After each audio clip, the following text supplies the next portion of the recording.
Ju ripërshëndes të gjithëve të nderuar shikues dhe ftoj të ndiqni edicionin informativ të orës 13:30 këtu në News24, edicion i zgjeruar i cili do të zjas deri në orën 15 me lajmet më të fundit, me bisedat në studio e të tjera. Nisim fillimisht me ditët kryesore. Mes 10 telefonatave të përgjuara në kuadër të hetimit për grupin Shullazi janë edhe ato që i akuzuari Gilmando Dani ka kryer me deputetin socialist Jurgis Çyrbia, ish zyrtar i lartë i hipotekës në Durrës. Ky i fundit e informon për gjithë lëvizjet e prokurorisë. Natën e kaluar policia ka ndjekur si nëpër filma dy të rinj që qarkullonin me një Tuareg në Tiranë dhe nuk u bindën urdhrit të saj për të ndaluar pasi në mjet kishin 2 pistoleta. Gjatë ndjekjes, Tuaregu goditi 4 mjete të tjera dhe pastaj u braktis nga të rinj. Ata u kapën më vonë pranë rrugës Jordan Misja, ndërsa në zonë u gjetën pistoletat e hedhura prej tyre. 6 anëtarët e familjes kanë mbetur të lënduar në një aksident kur makina e tyre u mor zvarr nga treni në Golem. Shkaki i aksidentit u bë pa kujdesia drejtuesit të mjetit, i cili nuk respektoi sinjalistikën dhe u fut në shina edhe pse treni po kalonte mbi tokë. 30 vjeçari nga Fieri që shpëtoi vajzat binjake nga mbytja është një i ri i papunë dhe kërkesa e vetme që ka është të punojë në zanatin e tij si elektricist, por deri më tani trokitjet kanë rezultuar të kota. Shtetet e Bashkuara paralajmëruan më shumë masa kundër Turqisë nëse nuk liron menjëherë pastorin amerikan. Presidenti Trump shkruan në Twitter se Turqia kishte përfituar prej vitesh nga Shtetet e Bashkuara dhe se ai do të merrte masa ndaj Ankaras.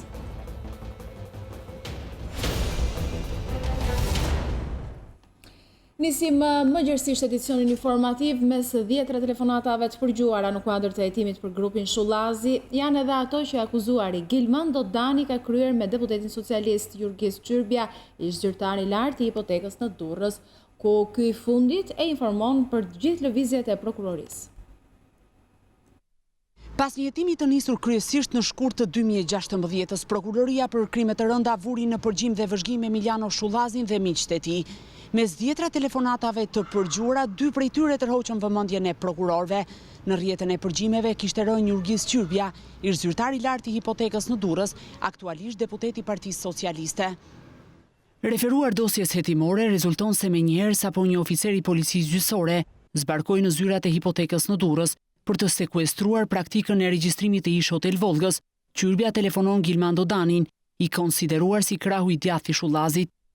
Ligjvënësi e informon atë se prokuroria ishte vënë në lëvizje dhe shprehte shqetësim për këtë fakt. E kemi keq punën, lidhet me detyrën time, dëgjoi Çyrbia i thotë të pandehurit. Po atë ditë prokurorët e ftuan zyrtarin e lartë të jepte shpjegime në cilësinë e personit që kishte dijeni për rrethanat e hetimit. Pasi mbaroi rrëfimin e tij përpara prokurorëve, ende pa ka përcyer rrethimin e godinës së organit të akuzës, ligjvënësi telefonon sërish Gilmando Danin dhe i kërkon të takohen. Nga ai moment, deputeti dhe i dyshuari nuk rezultoi të kenë patur më biseda telefonike. Pak muaj më vonë, Çyrbia u ballafaqua në sallën e gjyqit me Shullazin dhe të pandehurit e tjerë, mes të cilëve dhe Gilmando Danin, duke dhënë dëshminë e tij. Ai foli aso kohë për një takim që kishte patur me Emiliano Shullazin për çështjen e ish Hotel Volgës, por nuk pranoi të kishte patur komunikime me miqtë e tij përmes telefonit, ku i informonte për gjithçka ndodhte. Prej atëherë ka kaluar jo pak kohë, Çyrbia vazhdoni qetë jetën parlamentare.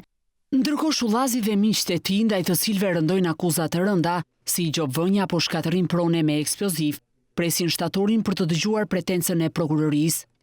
Në këto muaj kur vettingu ka dhënë frytet e para në gjyqësor, ky proces pritet të nisë së shpejti edhe në radhët e policisë. Pyetja e madhe që shtrohet është: a ka ardhur koha për vetting në politikë?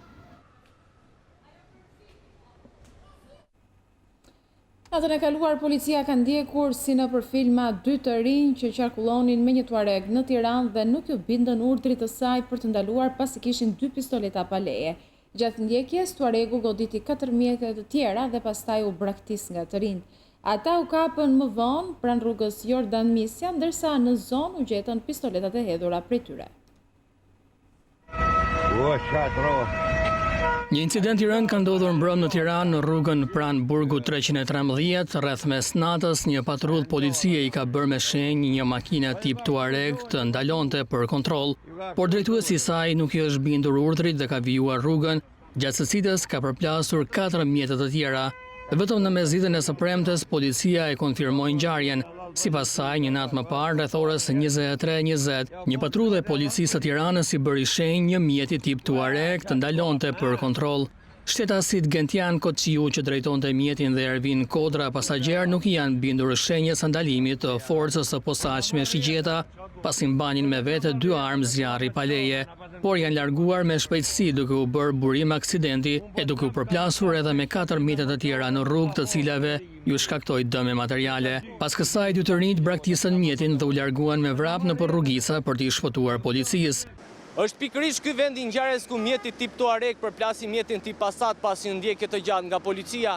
Ngjarja ka nisur pikërisht nga bulevardi i ri i Tiranës ku mjeti tip Tuareg nuk është përgjigjur thirrjes së forcave të policisë për të ndaluar. Më pas policia ka filluar ndjekje në rrugën Jordan Misja për të vazhduar në rrugën Don Bosco, pikërisht ku ka kapur Gentian Koçin dhe Ervin Kodrën, të cilët më pas i ka arrestuar. Policia gjeti dhe sekuestroi në cilësinë e provës materiale 2 pistoleta të hedhura prej tyre në oborrin e një banese dhe në një rrugic. News24 kishte informacion se gjatë incidentit u lënduan edhe 2 punonjës të patrullës së policisë, por policia nuk e konfirmon një detaj të tillë. Materialet ju referuan prokurorisë së Tiranës në ngarkim të 2 të rinjve të cilët akuzohen për prodhim dhe mbajtje pa leje të armëve dhe municionit luftarak, shkatërrim prone dhe mosbindje ndaj urdhrit të punonjësit të policisë. Kishin ardhur për pushime nga Londra në Shqipëri, por rrezikuan seriozisht jetën. 6 anëtarët e familjes mbetën të rënduar në një aksident kur treni i linjës Durrës-Elbasan përplasi mjetin e tyre tip Volvo dhe tërhoqi zvarr për më shumë se 100 metra. Shkaki i aksidentit u bë pakujdesia drejtuesit të mjetit, i cili nuk respektoi sinjalistikën dhe u fut në shina edhe pse treni po kalonte mbi të. Makina tip Volvo ka ardhur në drejtim të kësaj rruge dhe më pas pa vënë re sinjalistikën dhe pa vënë re që treni i linjës Durrës-Elbasan po kalonte, ka tentuar dhe ai të kalojë.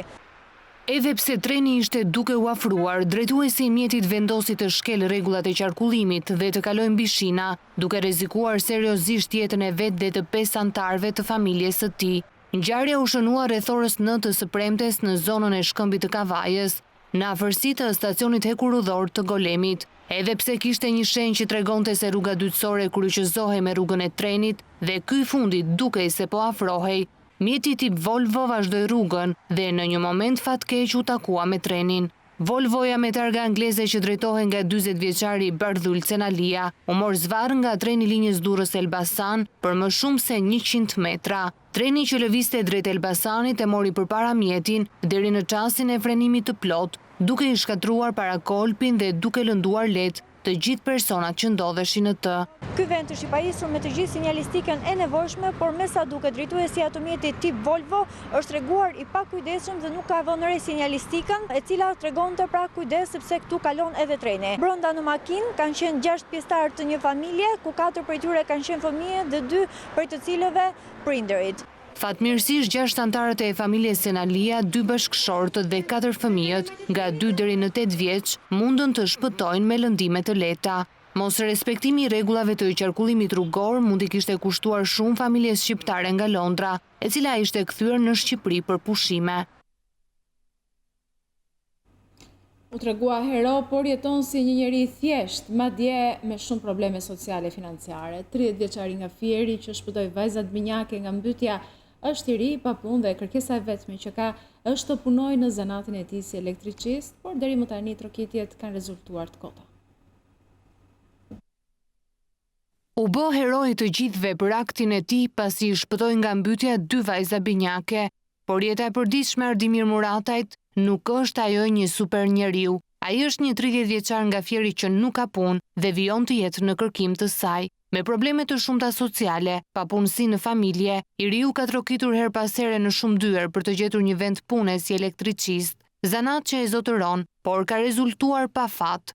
Disa kam vajtur të zyre punësimit nuk ka njoftuar njëri. Edhe në bashki kemi vajtur prap, unë punoj elektricist, po beja fërsisht rreth 15 vjet dhe shkollë dhe punor, se kam pasur mundësit familjare që vazhdoj dhe shkollën e lartë, punoj në kohë si vjen dhe shkollë, që të shtyja dhe shkollën, mbaj dhe familjen për ngrënë. Edhe papa dhe mamani kam pa punë. Një vend pune sigurisht që do i ndryshonte jetën, por Ardimiri thot se për momentin ndihet mirë që shpëtoi nga kthetrat e vdekjes vajzat binjake. Apel, punë vend punë po po kërkoj, kam kërkoj të unë as problem s'dua asgjë, thjesht kam marrë problem dy engjë të vegjël që shpëtova, nuk dua asgjë. Mjafton që pasha dhe 2 gocat që jetojnë, të jenë mirat pasi kanë shpëtuar. Mbas se zyrtarët e zyrës së punës në Fier do ta dëgjojnë apelin e tij për të mos lënë një djalë si Ardimiri të ende të rrugëve, ku megjithatë arrin përsëri të kryej vepra të mira. Djali nuk ka vetëm një shpirt të madh dhe guxim, ai ka edhe një zanat, pra është një profesionist që kërkon një vend pune në një vend ku, siç thot kryeministri, punë ka, por nuk ka profesionist. 30 vjeçari Ardimir Murata i gjendej për të peshkuar në urat e Semanit, teksa pa një grua me 2 vajza që po futeshin në lum. Sapo ai kuptoi që nëna po tentonte t'i mbyste vajzat e saj, nuk hezitoi të shkonte në ndihmë të 2 vogëlusheve, duke ju shpëtuar atyre jetën. 22 vjeçari suedez që u kap me 19 pistoleta në kufirin e Muriqanit tha në gjyq se ishte vetëm transportuesi i tyre pasi për punën që bënte për të fituar para me qëllim që të kryente studimet. Gjykata dha për të masën e sigurisë arrest në burg. Mora përsipër të bëja transportin e 19 pistoletave pasi kisha nevojë për para për shkak se jam i papunë. Armët mu dorëzuan në Prishtinë nga një person të cilin nuk e kisha takuar asnjëherë më parë. Unë do t'i dërgoja ato në Suedi. Ky është shpjegimi që shtetasi suedez Richard Sebastian Val i dha gjykatës për krime të rënda, ku doli për mas sigurie. Gjatë seancës, prokurori Vladimir Mara u shpreh se nga hetimet rezulton se 21 vjeçari ka udhëtuar në rrugë ajrore nga Suedia në Prishtinë duke kaluar tranzit në Turqi. Në kryeqytetin e Kosovës ai ka qëndruar 4 ditë, ku edhe ka marrë ngarkesën e armëve. Drejt Suedis, theksoi prokurori, i dyshuari ka vendosur të kthehet në rrugë toksore me autobusin e linjës Kosovë-Gjermani. Në pikën e kalimit kufitar në Muriqan gjatë një kontrolli rastësor, theksoi përfaqësuesi i organit të akuzës, u zbulua ngarkesa me armë që i përkiste shtetasit suedez. Përpara grupit të hetuesve, i riu ka deklaruar se do të bënte transportin kundrejt një shumë parash, por pa dhënë detaje të mëtejshme. Ai ka refuzuar të zbulojë bashkëpunëtorët, duke pretenduar se si personi që i dorëzoi armët, ashtu edhe pritësin e tyre nuk i njihte. I pyetur nga gjykatësi Sander Simoni për motive që e shtyn të hynte një rrugë të tillë, Vali u përgjigj krejtësisht, e bëra përpara. Mëtej ai shpjegoi se kishte dështuar në përpjekjet për të vazhduar studimet, duke e gjetur veten në një situatë të tillë. Gjykatësi e pyeti mëtej nëse i bleu armët. 21 vjeçari sqaroi se për ngarkesën nuk dha asnjë qindark, por ajo ju dorëzua nga një person, identitetin e të cilit nuk e mësoi asnjëherë. Në fund theksoi se destinacioni final i ngarkesës ishte Suedia. Avokati Stefan Topalli kërkoi që ndaj të dyshuarit të caktojë një masë sigurie me afat, derisa të identifikoheshin bashkëpunëtorët e tij. Në përfundim, pasi dëgjoi palët, gjykata caktoi masën e arrestit me burg ndaj suedezit, mbi supet e të cilit rëndon akuza e trafikut ndërkombëtar të armëve, kryer në bashkëpunim. Për arrestimin e 21 vjeçarit, prokurori tha se është informuar ambasada suedeze në Tiranë, por në sallën e gjyqit nuk ishte i pranishëm asnjë përfaqësues i saj.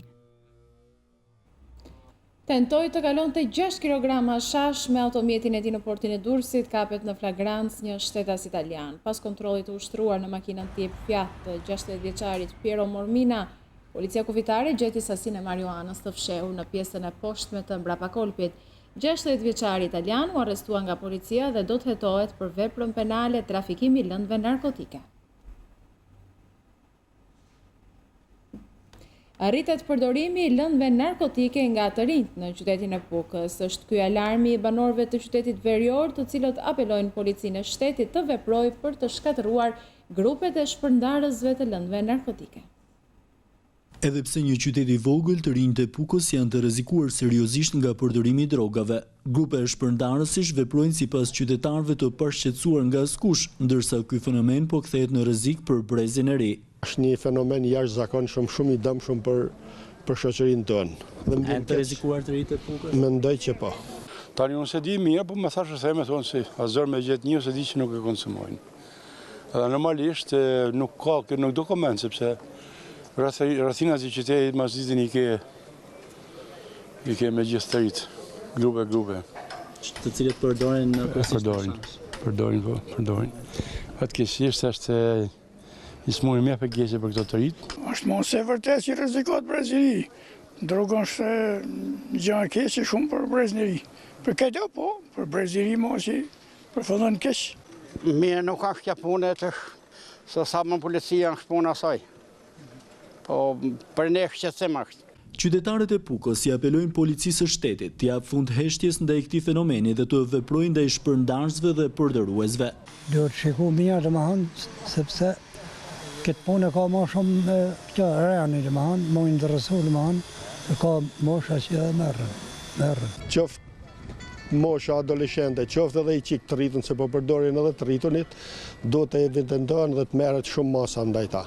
Punohet përcisht edhe pa ndërprerje për ta luftuar këtë fenomen. Duhet marrë masa policia dhe shoqëria për të evitu këtë gjësje, fenomen i keq, fenomen jo i mirë për brezhneri. Këto e dinë, strukturat i gjenë, këllaj se Puka ka qytet është. Edhe Tiranë gjenë prototipat, por problemi është më tepër është indiferentizmi i theksuar tek njerëzit mos me fut betën të lashe. Një ndër zonat e dyshuara ku konsumohet lëndë narkotike është edhe kjo zonë e qytetit, e cila siç shikohet nga pamje duket se frekuentohet nga përdorues që pa e menduar gjatë po orientohen drejt një rrugë pa kthim, siç është droga. Autorët e vrasjeve kanë mbushur më së shumti burgjet në Shqipëri. Sipas një studimi të fundit mbi veprat penale në rajon, vjetëre se numri më i madh i burgosurve në vend e zënë të akuzuarit për vrasje, pasuar nga të dënuarit për vjedhje dhe trafik droge. Në burgjet shqiptare dominojnë të dënuarit për vrasja. Sipas të dhënave të publikuara nga Jail Crunch, Shqipëria ka numrin më të lartë të dënuarve për vrasje krahasuar me vendet e Bashkimit Evropian dhe ato të rajonit. Krimi më i rëndomt në Europë dhe në vendet fqinje është vjedhja, ndërsa në vendin tonë burgjet janë mbushur me të burgosur të cilët kanë kryer vrasja. Sipas grafikut, 22.2% të burgosurve kanë kryer veprën penale të vrasjes në krahasi me rajonin. 98.27% të burgosurve janë meshkuj, ndërsa 1.73% janë femra. Sipas studimit në fjalë, numri të burgosurve për 1.000 banor në Shqipëri llogaritet 1.9 më i lartë i ky krahasuar me vendet e Ballkanit Perëndimor. Në Kosovë për 1.000 banor ka 1 të burgosur, ndërsa në Serbi shifra llogaritet në 1.4. Në burgjet shqiptare pas vrasjeve, vendin më të lartë e zë vepra penale vjedhjes dhe në vend të tretë trafiku i drogës. Në Kosovë vrasjet dhe vjedhjet kanë të njëjtën peshë krahasuar me totalin e veprave penale. Të dhëna të tjera nga Instat tregojnë se Shqipëria ka një numër shumë më të lartë vrasjesh për banor se Bashkimi Evropian. Treguesi në Shqipëri është 2.5 herë më i lartë se mesatarja e BE-s, ndërsa rreth 20% të dënuarve janë për vepra penale për kultivimin dhe tregtimin e drogës. Një i burgosur në Shqipëri kushtoi të ardhurave publike 539 euro në muaj gjatë vitit të 2017, sipas të dhënave zyrtare nga Ministria e Financave. Kostoja e shpenzimeve vjetore në 2017 për një të burgosur arriti në 6.469 euro në vit.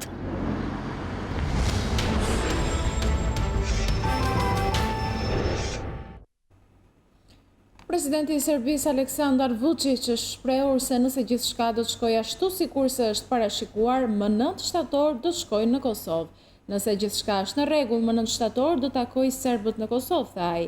Vučić theksoi si objektiv të palës serbe ruajtjen e interesave shtetërore, mbrojtjen e pronës dhe të gjithë interesave të tjera të Serbisë. Ai tha se është e nevojshme të thuhet e vërteta dhe ruajtja e të drejtave të serbëve në Kosovë. Vučić është shprehur se do të shkojë tek qytetarët serb dhe do të diskutojë me ta të gjitha propozimet e mundshme. Ai shton se është i bindur se nëse arrihet marrëveshja, serbët do të kenë më shumë se sot. Diplomati suedez Carl Bildt ka kundërshtuar fort idenë e shkëmbimit të territoreve mes Serbisë dhe Kosovës, duke cilësuar si recetë drejt katastrofës. Bildt tha se edhe kryeministri shqiptar Edi Rama duket se i ka pranuar këtë ide. Ish-kryeministri i Suedis Carl Bildt ka kritikuar idenë e shkëmbimit të territoreve mes Kosovës dhe Serbisë. Në një shkrim të tij për të përditshmen amerikane Washington Post, Carl Bildt thotë se ndarja e mëtejshme e Ballkanit është receta drejt katastrofës. Kur bëhet fjalë për të ardhmen e Ballkanit, diskursi po ngadalësohet duke propozuar ndarje të reja në rajon, recetë për paqëndrueshmërinë gjeopolitike. Liderët serb dhe shqiptar kanë hulumtuar mundësitë e zgjidhjes së dallimeve të tyre, duke përdorur shkëmbime territoriale. Ideja e klasifikimit të ndarjeve përmes shkëmbimit të territoreve ka qarkulluar në Beograd për vite me radhë, por kohët e fundit duket se ka fituar edhe vëmendjen e qarqeve kryesore shqiptare. Ideja nuk është as pak e re. Ajo ishte e rrezikshme në të kaluarën, por mbetet e tillë edhe tani. Carl Bildt ka shtuar mëtejse e përderisa nuk ka një normalizim të marrëdhënieve mes Serbisë dhe Kosovës, kjo çështje do të kufizojë potencialin e të dyja vendeve dhe stabilitetin e rajonit. Mund të ketë versione të ndryshme të skemave të tilla. Kosova mund të lëshojë zonën në veri të lumit Tibër dhe më pas të fitojë njëjtë diplomatike dhe ndoshta të fitojë edhe disa lokalitete në jug të Serbisë, është shprehur diplomati suedez. Presidenti serb Aleksandar Vučić po mendon përgjatë këtyre linjave dhe kryeministri shqiptar Edi Rama duket se i ka pranuar këto ide, siç më është thënë në bisedë. Politika e Bashkimit Evropian dhe e Shteteve të Bashkuara të Amerikës ka qenë shumë e qartë. Kufit që ishin në Jugosllavinë e vjetër duhet të mbeten në vend dhe zgjidhje duhet të kërkohen brenda tyre. Sipas Bildt, ndarja e mëtejshme e Ballkanit i hap rrugë rajonit për konflikte të mëtejshme dhe gjakderdhje. Kthehemi në studio me lajmet. Në kryetari i Partisë Demokratike Edi Paloka në një intervistë për News24 i quan lojt kryeministrit ftesën për dialog për ligjet e reformës në drejtësi. Sipas numrit 2 të Partisë Demokratike, reforma ka dështuar pasi kryeministri po mbron gjyqtarët dhe prokurorët e korruptuar për të shpëtuar ministrat e tij. Duke paralajmëruar një aksion të fortë opozitar, Paloka shton se shqiptarët brenda dhe jashtë kufijve duan rrëzimin e Edi Ramës. Mesi gushtit e gjeti në zyrë kryetarin dhe nën-kryetarin e Partisë Demokratike. Pushimet kanë përfunduar për zyrtarët demokrat, të cilët po përgatitën për aksionin e ri që nis në shtator.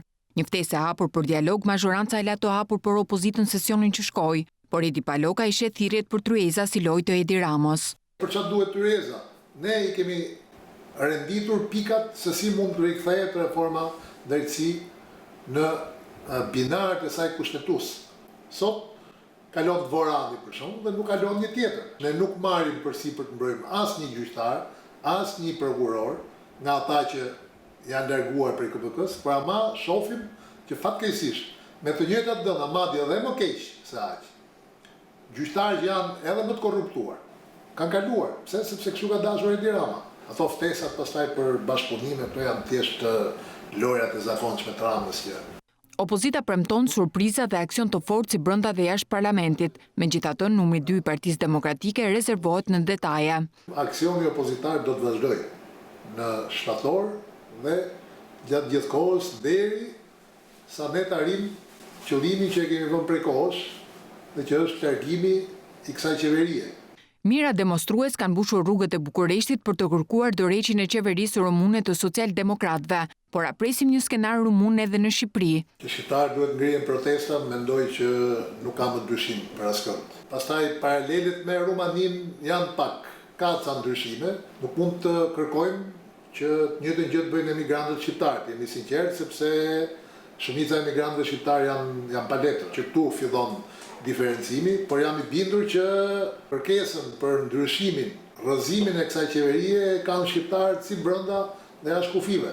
Deri në largimin e qeverisë, opozita do të vijojë me denoncimin e aferave korruptive. Të tilla janë edhe koncesionet. Në Itali po diskutohet mundësia e heqjes së licencës së kompanisë koncesionare që mirëmbante urën në Gjenovas, ku 10 persona mes tyre edhe 2 shqiptar humbën jetën. Një nën kompani e kondote SPA-s vepron edhe në Shqipëri. Nënkryetari demokrat nuk e fsheh habin që kompani të përfshira në skandale përfitojnë tendera edhe tek ne. Nuk e di si qëllojnë këtij kryeministrit tonë që gjitha firmat që janë ose të akuzuara për korrupsion, ose të lidhura me skandale në vendet e tyre, çuditërisht dalin dhe fitojnë ose tendera ose marrin nga qeveria shqiptare vepra për të realizuar në Shqipëri.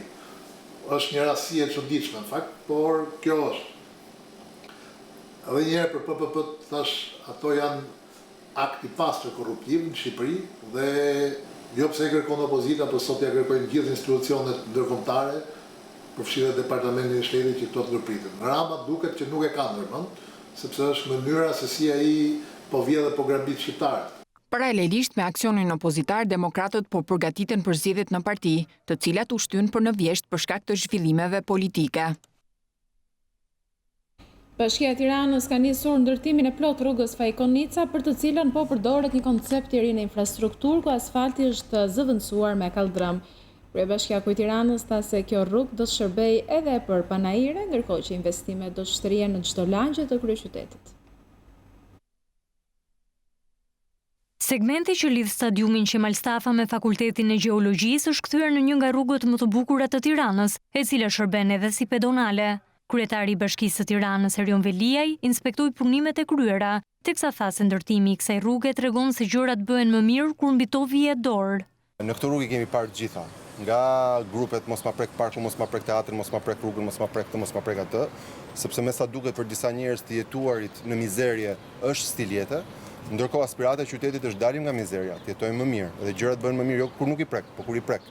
Veliaj tha se rruga Fajkonisa është e para e një pakete rrugësh që do të ndërtohen me kaldrëm dhe jo asfalt. Ky projekt pilot i shtrimit rrugëve me kaldrëm, ku për herë të parë kemi bordura mermeri, ku kemi investuar nga e para të gjitha rrjetet bashkohore, duke filluar nga fibrat optike dhe deri tek kanalizimet, besoj që e ka ngritur standardin çfarë do të thotë punë publike në qytetin e Tiranës. Edhe nga feedbacku që morëm nga banorët, duket tamam si ashtet. Kryebashkia kushtoi se rruga e re mund të shërbejë edhe si vend për panajire të ndryshme. Partia Demokratike akuzon kryebashkiakun Veliaj si përgjegjësin kryesor për shpërthimin në çerdhen 14 të Tiranës. Sipas demokratëve, kryetari i bashkisë manipuloi provat për të fshehur ngjarjen. Erion Veliaj është angazhuar personalisht të gënjej dhe të mashtrojë çdo njeri publik që flet për ngjarjen, duke u thënë se shpërthimi ishte në një godinë jashtë çerdhes dhe pa lidhje me të. Erion Veliaj urdhëroi varësit të gënjenin prindrit e alarmuar duke u thënë se çerdhja nuk përdorte gaz. Pamjet televizive provojnë mashtrimin kriminal të Erion Veliajt. Tregojnë se shpërthimi është brenda çerdhes dhe se prindrit dëshmonin për erën e fortë të gazit. Nëse prokuroria do të ishte në krye të detyrës dhe jo në kontrollin e qeverisë, Erion Veliaj do të ishte në burg si përgjegjës për manipulimin dhe fshehjen e provave ose e thënë me terma teknik për pengim të drejtësisë të së vërtetës. Kryetari i PD-s Durrësit, Ferdinand Xhaferaj, denoncoi infrastrukturën e rënduar në qytetin e Durrësit. Sipas tij, në kulmin e sezonit turistik, Bashkia e Qytetit nuk ka një plan për rrugët, duke shkaktuar një rëndim trafiku me anë të punimeve që bëhen vetëm për fasadë. Në pikun e sezonit turistik, demokratët e Durrësit denoncojnë infrastrukturën rrugore të qytetit bregdetar. Kryetari i PD-s së Durrësit, Ferdinand Xhaferaj, thotë se bashkia e ka kthyer qytetin në një kantier ndërtimi, duke mos bërë transparencë edhe me tenderat. Bashkia e Durrësit, që nuk punon gjithë vitin, ka vendosur që në kulmin e sezonit turistik të shpartallojë gjitha rrugët e qytetit dhe për më keq janë ndërhyrje që bëhen rrugë pa pasur transparencë. Kush është firma që bashkia i ka dhënë tendrin, pra ka bërë biznes në rallë, sepse tendrat nuk fitohen me tender. Kush është vlera e financimit të kësaj rruge? Themi që nuk ka zhvillim sipas prioriteteve, se gjithë qytetarët e Durrësit e dinë që ky qytet ka problem shumë mallor, problemin e kanalizimeve. Sipas Xhaferaj, heqja e parkingjeve nga rrugët kryesore me zgjerimin e trotuareve, fsheh aferën e parkingjeve privat, ku do të jenë të detyruar të shkojnë shoferët. Që edhe ky zgjerim trotuarësh ku do në rrugët e Durrësit është biznesi i rallës për aferën e parkingjeve me pagesë që planifikon të bëj bashkia. Gjitha këto ndodhin se si qeverisja qendrore dhe qeverisja lokale janë arrogante, shpërfillin në përkëmbin qytetarët dhe kjo arrogancë zburon nga fakti se nuk janë ato zyra si rezultati i lirisë votës, po janë si rezultati parasë së drogës. Demokratët e Durrësit e cilësojnë këtë sezon turistik, një stres për të gjithë pushuesit. Gjatë kontrollave në fabrikat e përpunimit qumshtit në Shkodër, autoriteti kombëtar i ushqimit ka sekuestruar 120 kg djathë të bardhë në baxhon e Dorim Gallubjas. Produkti u gjet në kushte të rënda higjieno-sanitare, ndërsa sipas inspektorëve të akuz dilte në treg pa asnjë lloj etikete. Në fabrikën e përpunimit qumshtit, pronari Gallubja nuk ishte siguruar standardet ushqimore, duke ruajtur djathin në ambient frigoriferik me përmbajtje myku dhe në temperatura jashtë normave të lejuara. Ndaj tij aku vendosi gjobën prej 350.000 lekësh, si dhe mbylli aktivitetin. Ura e re është kthyer në një kosh gjigant me mbeturina në luminosum, e teksa komuniteti kthen gishtin akuzës edhe nga vetja, kërkon që zonat pastrohet nga bashkia, pasi situata është përkeqësuar ndjeshëm kohët e fundit.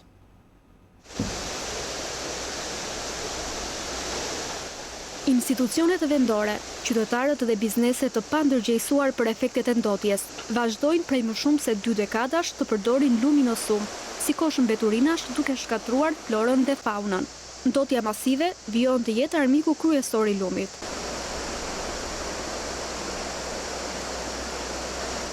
Në vendin e quajtur ura e re që lidh njësinë administrative velabisht me bashkinë e qytetit Beratit, të shoqëron kjo pamje shëmtuar. Për t'i rënë shkurt, plerave u vihet edhe flaka, gjë që sjell ndotjen e ajrit. Mbetjet të ngurta dhe urbane përfundojnë çdo ditë poshtë kësaj ure. Kjo situatë vazhdon prej kohësh në këtë zonë, por ditët e fundit duket se është përkeqësuar. Banorët kërkojnë ndërhyrjen e bashkisë që të marrë masa në këto ditë të nxehta vere, kur plerat janë prezente kudo, ndërkohë që nuk largojnë nga vetja fajin. Ribret, infeksione plot ka. Pas muremi, marri masa se ka rënë një katësim, me gribe, me gjera, na pëto po ca qitë jedhe. Edhe neve të jedhim vende caktuar, në përkoshën. Edhe qytetarët kanë përgjegjësinë e tyre. Duhet të marri masa bashkimi pastaj. Shumë herë janë ndërmarrë aksione për pastrimin e gjithë kësaj zone nga plerat, por ato vazhdojnë të hidhen për aq kohë sa askush nuk ndërshkohet.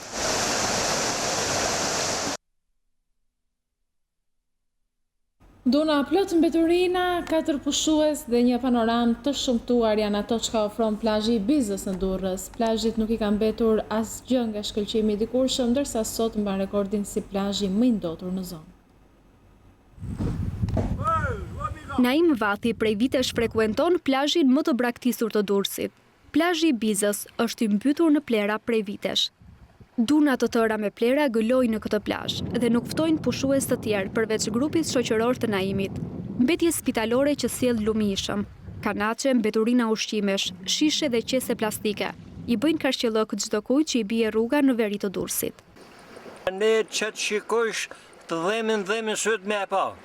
Aq keq është. Qeveria s'ka vë dorë kërkuni këtu. Para të 90-s, ka qenë plazhi më i pastër, më i mirë që ekzistonte. Këtu mund të jetë zona arsiron e si ujë mund të jetë shumë i mirë, po s'ka vë dorë shteti.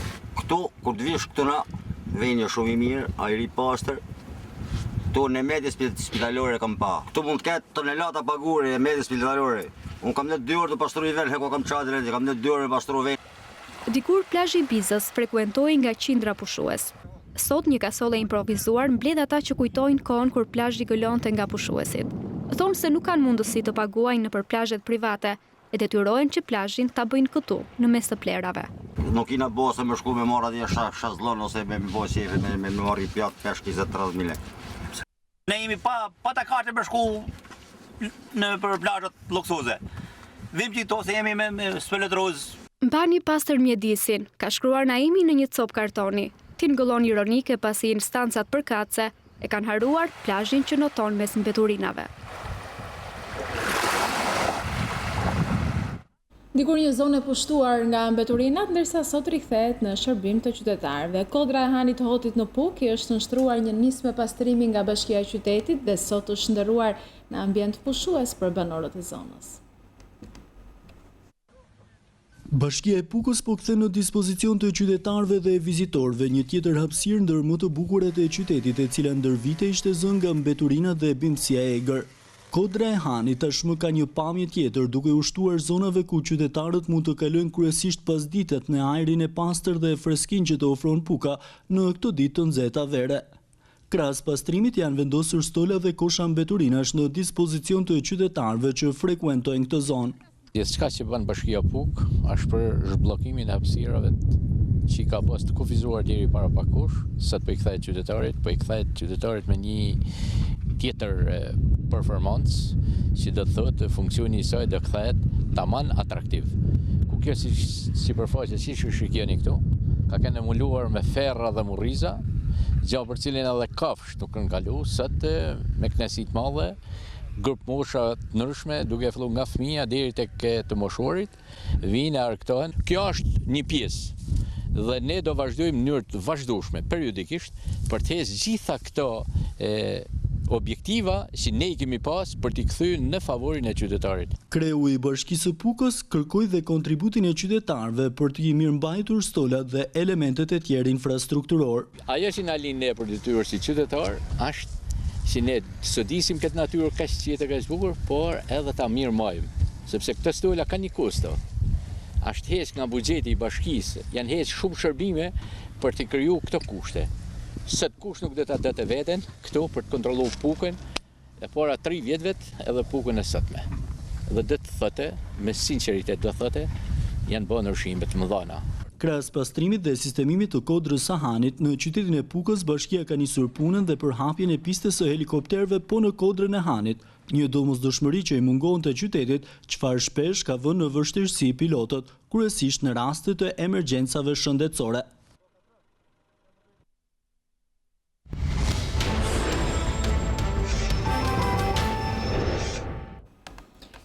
Vjojmë të ratë me lajmet nga bota. Bashkimi Evropian kritikoi qeverinë populiste italiane lidhur me akuzat e lëshuara nga ministri Salvini se Brukseli nuk kishte dhënë fonde sa duhet për infrastrukturën e Italisë, gjë që shkaktoi rrëzimin e urës në Gjenova.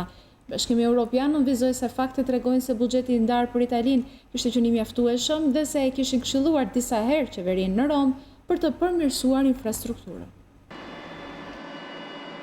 Bashkimi Evropian ka kritikuar Romën në lidhje me akuzat e lëshuara nga ministri i Brendshëm Matteo Salvini se mos mirëmbajtja e urës në Gjenova që shkaktoi rrëzimin e saj, duke lënë të vdekur të paktën 38 vet, ishte edhe për shkak të kufizimeve në buxhetin e miratuar nga Brukseli për Italinë.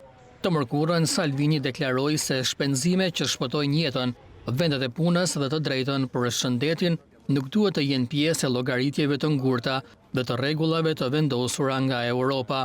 Ndërkohë të njëjtën, ai e shtoi dozën e sulmit duke thënë se Italia duhet të ishte e lirë të shpenzonte para publike pa marrëzinë e kufizimeve të Bashkimit Evropian. Duke u përgjigjur akuzave të fundit të ministrit italian, komisioneri i buxhetit të BE-s Günther Oettinger deklaroi se është shumë njerëzore të kërkosh t'i faturosh fajin dikujt kur ndodh një aksident i tmerrshëm, por më mirë është që të shikojmë faktet.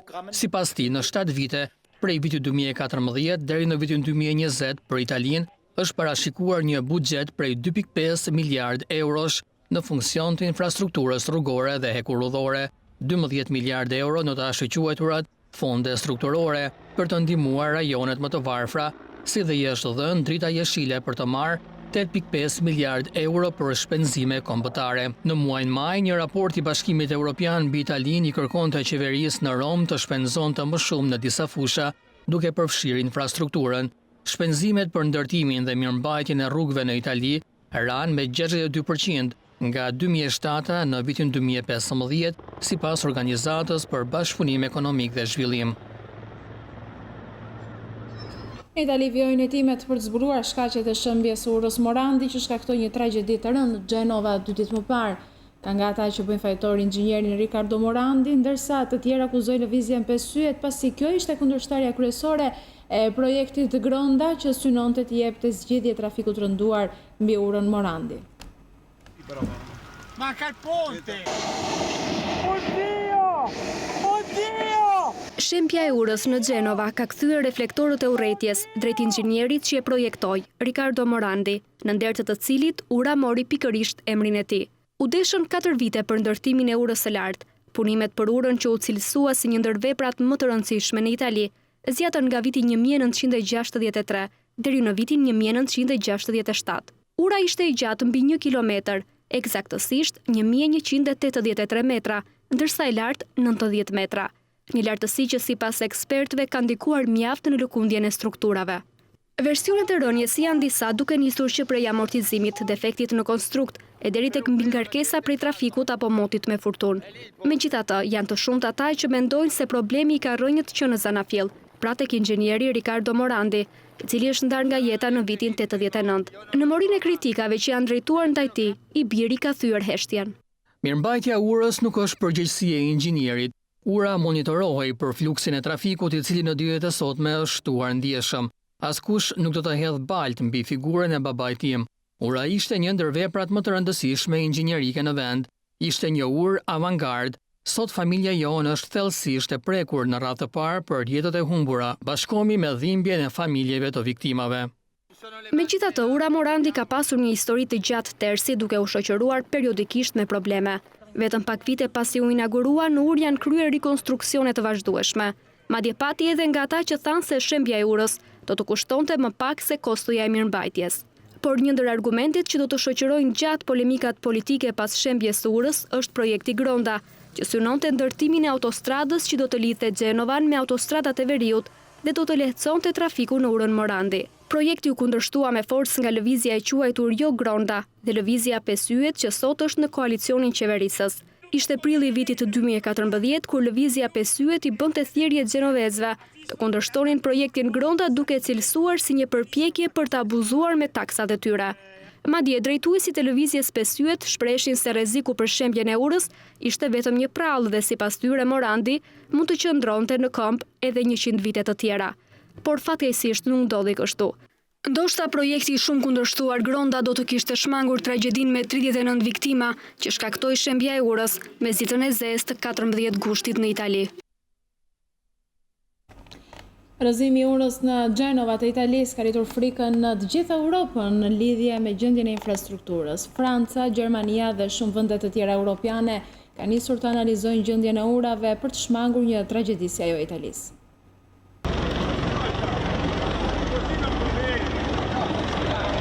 Tragedia në Gjenova të Italisë, ku humbën jetën të paktën 38 persona, ka rritur frikën për gjendjen e autostradave dhe urave në të gjithë Europën. Në Francë, Ministri i Transportit paralajmëroi se rrjeti rrugor i vendit ishte në një gjendje kritike, pasi një studim i kohëve të fundit i kryer nga qeveria franceze zbuloi se 1/3 e urave të saj kërkonin riparime dhe se 841 paraqisnin një rrezik potencial. Në Gjermani, sipas qeverisë federale, nga 39.500 ura në autostrada, vetëm 1/8 është në gjendje të mirë dhe 1/3 duhet të rinovohet menjëherë. Nga të dhënat të Observatorit të Kontrollit të Ministrisë Gjermane të Infrastrukturës dhe Transportit, del se në periudhën 2014-2018 rreth 9 milion metra katror ura janë përkeqësuar në vend. Në Zvicër, Zyra Federale e Rrugëve, përmes zëdhënësit Thomas Robba, i tha gazetës Blick se çdo vit shteti investon nga 200 deri në 400 milion franga për mirëmbajtjen e urave të autostradave. Personeli i qendrave të mirëmbajtjes së autostradave është çdo ditë në rrjetin rrugor kombëtar, shpjegoi Robra. Sipas tij, çdo urë inspektohet me kujdes çdo 5 vjet dhe në rast të një aksidenti ose zjarri pranë një ure, ky e fundit ekzaminohet menjëherë. Edhe gazetat iberike kanë nisur punën për të hulumtuar gjendjen e urave në Spanjë, duke dalë në konkluzionin se të gjitha urat janë inspektuar gjatë 5 viteve të fundit. Megjithatë, disa media njoftuan për mungesë transparence nga ana e qeverisë, një akuzë hedhur poshtë nga ekzekutivi në Madrid.